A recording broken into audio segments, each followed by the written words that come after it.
One of the most unpopular Christian rules is you shall love your neighbor as yourself.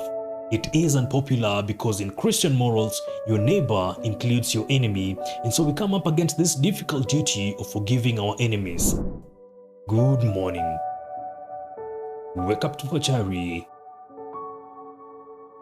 and know about forgiveness. Everyone says forgiveness is a lovely idea until they have something to forgive. Of course, a parent would ask, I wonder how you'd feel about forgiving the person who molested your child. Well, I must admit, I wonder very much how it would feel like. I'm not telling you what I'd do, I'm just here to tell you what Christianity is all about. Right in the middle of it, I find forgive us our sins as we forgive those who sin against us. There is no slightest suggestion that we are offered forgiveness on any other terms. It is made perfectly clear that if we do not forgive, we shall not be forgiven. There are no two ways about it. So what do we do? How do we go about it? Well, in order to forgive our enemies or somebody who has really hurt us, we must try to understand exactly what loving your neighbor as yourself means. I have to love him as I love myself. Well, how exactly do I love myself? Do I think I'm a nice guy? Yes.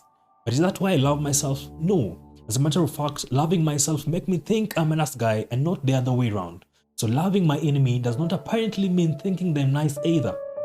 Do I do nasty things that I loathe over and hate about myself? And do I punish myself for my bad actions sometimes? Yes, and yes, sometimes I punish myself.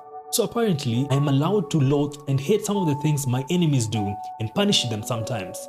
So we have to learn to separate the sin from the sinner, hating the sin but loving the sinner. It is a hard work, but the attempt is not impossible. Even while punishing, we must try to feel about the enemy as we feel about ourselves, to wish he was not as bad and to hope that he may be cured of his evil, in fact, to wish him good.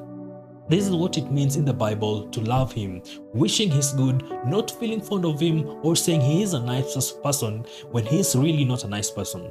I admit that this means loving people who have nothing lovable about them. But then in the view of Christ, do we have anything lovable about ourselves? You love yourself simply because it is yourself. God intends us to love all people in the same way and for the same reason, and He has given us the sum ready worked out in our own case to show us how it works. We have then to go and apply the rules to other people. Strive to know God and make Him known.